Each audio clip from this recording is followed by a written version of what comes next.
Hello and welcome to Roving Report, a program that gives you an overview of the developments in India's northeast region. I'm your host Limpim Vishum, and the highlights of today's program are: young leaders from northeast gather in Delhi to discuss prospects for development.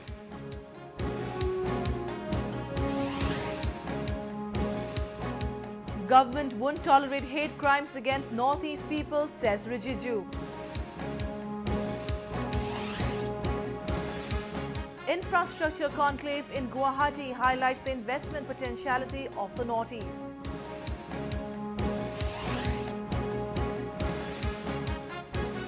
Northeast celebrates Diwali with zeal and enthusiasm.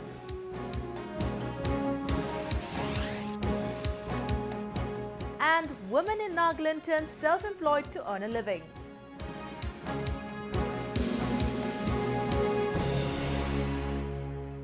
In order to highlight the rich prospects of development in the northeast and to discuss various issues concerning growth in the region, young leaders and achievers from the northeast recently came together in capital New Delhi. Take a look.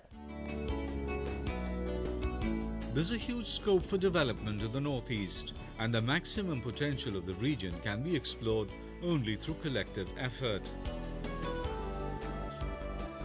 Recently, under the theme of a strong northeast is India's asset, the fourth edition of the Young Leaders Connect program brought together several leaders and achievers from the northeast at the India Habitat Centre in the capital, New Delhi. Union Minister of State for Home Affairs Kiran Rijiju, footballer Bhaichung Bhutia, senior Delhi police officers and several northeast activists, students, entrepreneurs and politicians were present at the event. So many achievers have come together and sharing their minds. I think this is very important and it will be useful for northeastern region. We will connect each other more. Northeastern region must be united and fight for our cause, understand the issues and solve the problem. People look at northeast as one, but in reality actually it's just a geographically positioned, regionally geographically positioned region only. So we thought, but anyways, why don't we take advantage of it and make sure that we come, in reality also we come together as one and fight for our cause, fight for, face the challenges, the strengths and weaknesses together. So Young Leaders Connect, we started in 2011, where we got young leaders and achievers from the northeast to come together. First of all, to connect with ourselves, to build friendship amongst ourselves, to strengthen ourselves and to see how we can take northeast to the next level. An initiative of YouthNet, a non-profit organization based in Nagaland, the conclave was started with an aim to develop greater awareness and understanding of issues affecting the development of the region. The day-long conclave gave a platform to eminent achievers from a variety of fields to interact with each other and deliberate on various issues related to the region through panel discussions and interactive sessions. The element of bringing us all together, who are leaders in our own right, who are representing a wide form of work and activities, whether it's from politics, from art, from films, from development work like mine, social entrepreneurs and so on, helps to give in a voice of the region more collective. And this collective voice is that the Northeast has diverse activity happening, diverse leadership, and also the leadership which is happening in the region is vibrant. And I think a platform helps us to shape what Northeast has to say to different parts of India. And it also helped in the whole integration with nationally. It is a very interesting conference, and it is good because students and people, we get platform, like we get the opportunity to express ourselves, and like such educated people, they share their ideas, which is very important for the development. So that's about it. It's a very enlightening conference.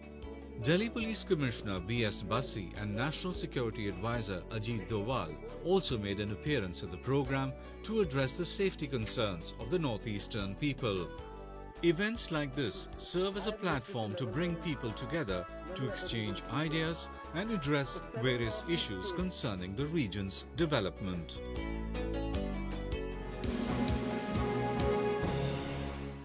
In the wake of a series of attacks on northeastern people in the country, the centre has decided to act tough against those instigating hate crimes.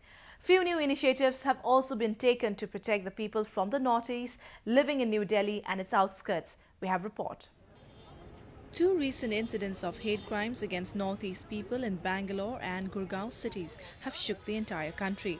On October 15, two youths from Nagaland were beaten up by a group of 7 people in Sikandarpur area of Gurgaon. A day before, a 26-year-old engineering student from Manipur was assaulted in Bangalore by a group of men, reportedly for not speaking Kannada, a regional language. Last night, after the incidents, within 5 minutes, they came and arrested those guys. Yeah, we are very happy with the police because they took very good initiative and they are giving full protection last night. A large number of people from the northeastern states who are living in the cities across the country want the people to accept their culture. People should learn to accept us as their Indian brothers and sisters, and they should include us in their society too, because we are all Indians. Definitely, the police and the authorities should do something for the Northeast people because we are also a citizen as much as them in this country. The Union Home Ministry has assured that the government will act tough against those instigating hate crimes against the Northeast people. Union Home Minister Rajnath Singh has urged the Haryana and Karnataka governments to ensure safety of all citizens, including those from the Northeast. Union Minister of State for Home Affairs Kiren Rijiju also met with senior police officials in Gurgaon to take stock of the situation. The Union Ministry has also agreed to set up a dedicated helpline and police force for the students from Northeast in Gurgaon and later in other metro cities. We believe that India is a democratic country and we will never tolerate any such hate crime or any incident which damages the national unity and integrity. We will not accept intolerant society. India should not be an intolerant society. We must exist harmoniously together, whether it's from South India, North India, West India or Northeast India. The Delhi police has also initiated a slew of measures to assure security to the northeastern people. Besides a special helpline number 1093, a dedicated cell for addressing policing issues for northeastern people has been set up in Nanakpura. Special Delhi police representatives have been selected from different northeastern states. The Delhi police has also launched Facebook and Twitter pages to deal with complaints and interact with northeast residents. What we have done is we have ensured that every police officer in every police station is sensitized about the need to ensure protection of vulnerable communities, which include women, children, those who hail from Northeast, senior citizens, that if they face any problem and when they approach the police station, utmost help is given and their problems are redressed. Every possible step is being taken to ensure the safety and welfare of people from the northeastern states in the National Capital Region as well as other parts of the country.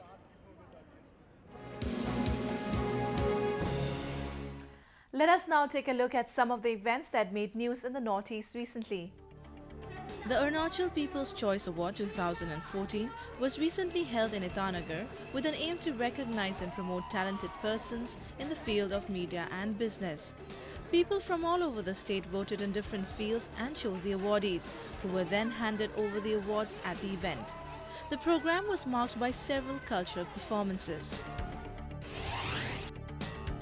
On October 19, suspected cadres of the Ziliangrong Revolutionary Front fired indiscriminately on truckers near Kaimai along the National Highway in Manipur. The trucks loaded with cement were on their way back from Jiribam to Imphal. Those injured were admitted to RIMS Hospital.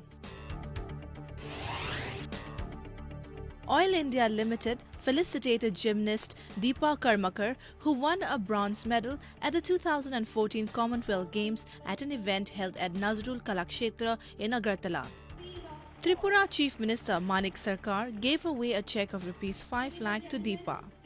Hundreds of fans, family members and sports officials were present at the event. Diwali, the festival of lights, was celebrated with fervour across the country. In Northeast too, people celebrated the festival with great zeal and enthusiasm. We take a look. Diwali, the festival of lights, was celebrated with great devotion and enthusiasm. Guwahati city and Assam bore a festive look as people came together to celebrate the festival of lights. Brightly decorated puja pandals across the city attracted large crowds. The festival also proved to be a great time for traders in Guwahati. Markets were bustling with customers buying sweets, gifts and decorative items, and the traders and local artisans made brisk business during this festival. Diwali का market बहुत बढ़िया है। हाँ, इस साल दुकान भी बहुत ज्यादा हुआ, लेने वाला भी कस्टमर भी बहुत ज्यादा है। हाँ, बिक्री भी बहुत बढ़िया हो रहा है। सब कुछ भुलाकर इस शुभ दीपावली में एक साथ होकर पूजा मनाए और शांति समृद्धि ये लाए। आपस में जो मतलब भेदभाव आ रहा है, तो इस पूजा में सब एक कॉन्सेप्ट ऐसा कॉन्सेप्ट ले जो आपस में भेदभाव नहीं रखना है। Similar spirit of celebration was marked in Tripura. In Agartala, devotees thronged the temples to pray to goddess Kali. Temples and roads were brightly illuminated on the occasion, and well-decorated puja pandals were a major attraction. As a goodwill gesture, the border security force and Bangladesh border guards exchanged sweets at Agartala-Akhora border. The BSF also joined in the Diwali celebrations with the people in the bordering villages by offering praise to goddess Kali and burning firecrackers. आज दीपावली का दिन है। सबके साथ हम लोग एक साथ मस्ती करने और मजा करने आए थे। सभी बीएसएफ भाई वालों से हम लोग एक साथ पूजा में एक साथ आनंद उपभोग करने के लिए इधर आए थे और पटाखे वगैरह सब कुछ हम लोग फुटाते और In Dimapur city of Nagaland also, people thronged the markets prior to the festival to buy lamps and sweets. People lit candles, decked up their homes with colorful lights and greeted each other on the occasion. The traditional festival that is celebrated with enthusiasm all over the country signifies the victory of light over darkness and good over evil.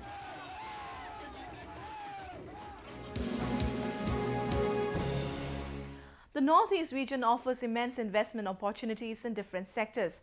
In order to address the issues of investment for infrastructure development in the region, an infrastructure conclave was recently held in Guwahati that was attended by various state representatives and industrialists. We have a report. Decline in insurgency-related incidents has given a fillip to infrastructure development in the Northeast region. Many companies are now eyeing the potential in the region and have shown keenness to engage in various infrastructural development projects. Recently, top industry heads, government officials and chief ministers of various northeastern states assembled in Guwahati to discuss the prospects of bringing in domestic and overseas investment for infrastructure development in the region. Organized by the PhD Chamber of Commerce and Industry, the event titled Northeast Region Infrastructure Conclave 2014, Unlocking Investment Potential in NER Infrastructure Development, focused on the challenges to development of infrastructure in the region. This is the first time that we've ventured to the Northeast, and after this we intend to open our office here and try and create opportunities with various governments of the Northeast and feed the information back to our membership, which is about 48,000 people. And hopefully between the information feeding and the opportunities, business will come up and infrastructure of this area will improve. The conference touched upon ways to attract private investors for infrastructure development, opportunities in transport, power, telecom, cold chain development and many other sectors. Meghalaya Chief Minister Mukul Sangma and his Assam and Mizoram counterparts asked investors to explore business opportunities in various sectors like education, renewable energy and human resource development. Meghalaya is a huge potentiality for investment, which will create opportunities, and besides opportunities for our own people, it will have its own positive impact in connecting the Northeast with the rest of the country, with the rest of the world, and which is so crucial to enable this part of the country to proactively and productively participate in the growth process of this great nation. This conclave that we are doing The purpose of this is to showcase what we have in the other parts of the country and also to understand the whole area of Northeast, the culture of Northeast, and integrate better. Rich in natural resources, the northeastern states have faced negligence due to prolonged insurgency. Now the people of the region want a drastic economic development. The government has also been giving a lot of emphasis on bringing about development in various infrastructure-related sectors in the northeast. Moving on, the northeastern states have been witnessing a rapid growth in rural and urban areas, especially with the implementation of several government-run schemes. Let's focus on the changing scenario in the region with our segment Ripples.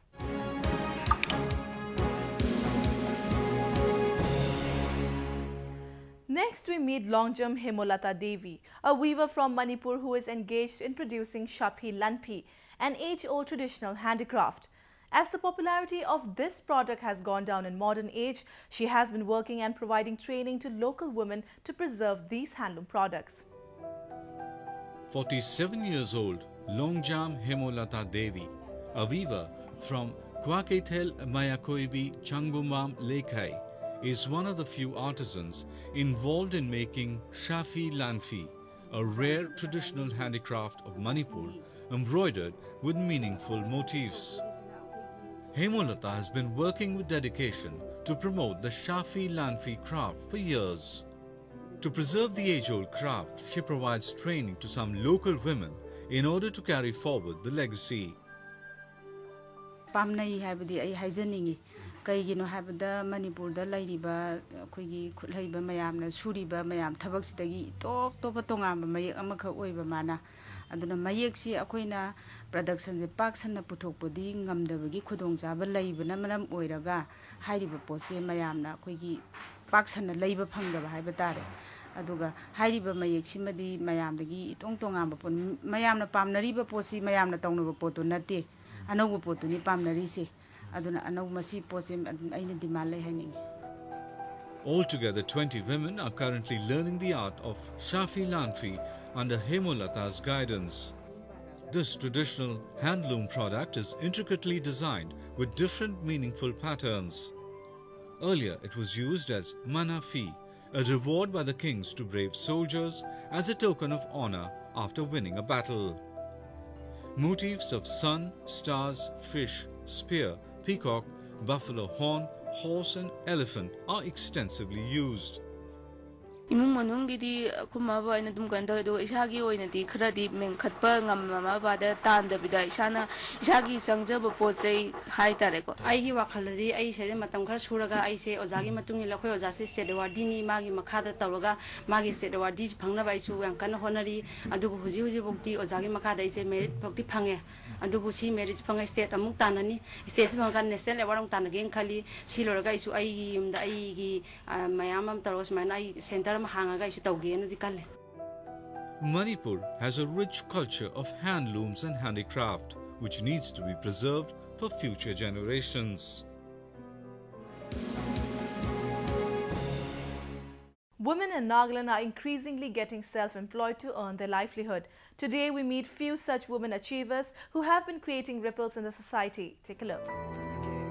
Akitoli Swu is a young Naga entrepreneur from Dimapur who set up her own herbal soap company with the brand name Angry Mother. After completing her hospitality business management from Birmingham in England and BSc Dietetics and postgraduate advanced nutrition in USA, she came back home and started her own venture. She makes herbal soaps by using different natural ingredients. Herbal products are in great demand in her locality and also outside. Akitoli is now planning to expand her business to some rural areas so that she can provide jobs to unemployed women. No, I'm planning on shifting it to Hokeje village maybe next month, and I want to get all the women there involved because right now they're not doing anything and just relying on their husbands for money. So they can start helping me with the soap making and with the packaging, and they can at least have their own, even if it's a little bit, just their side income. So I want to promote like all the women to start working. Recently, a 7-day-long training program on making soaps and other products from aloe vera was organized at the State Horticulture Nursery in Dimapur. Altogether, 40 participants from different self-help groups under Dimapur district took part in the training. The training program was sponsored by the Department of Horticulture under the scheme of Horticulture Mission for Northeast and Himalayan Region, Ministry of Agriculture, Government of India. During the program, they were taught how to make aloe vera soaps and different products like jam, jelly, shampoo, juice and pickles. Dimapur video in a seven self-help group can ki inaga seven making guru bole shika bole a minister igana inaga shikai dishe dai Rajasthan bra aro amikan iman excited bra iman bal bra shikai luise aro yati amikan 4 tribes milai kana inaga self-help group sab milai kana inaga seven kinaga panabo aro dishwash kinaga panabo le asa aro pickles kinaga panabo aro juice kan kinaga panabo aro itu ki chemical hali kana kinaga khaile kinaga panai le kinaga itu sab shikai deta amikan pishi things pishi kushi bai ase hoili bi सबसे important amikan hati itia mission nai mission thakile juite aro idukan sab kam kuribol paribole asa. We also have had a special training program to our SSGs on making of juice, fruit juice of various products by Srimati Chojali Kiki, Deputy Director from Director of Horticulture. That also was given as a special training so that they can augment their income.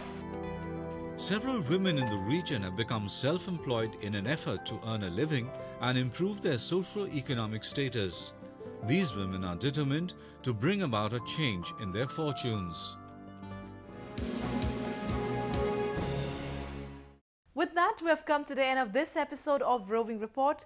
Do connect with us through our Facebook page and follow us on Twitter at AnyIndia_ANI. You can also subscribe to our YouTube channel to get latest news updates from the Northeast. I'm your host Lumpem signing off. Goodbye and take care.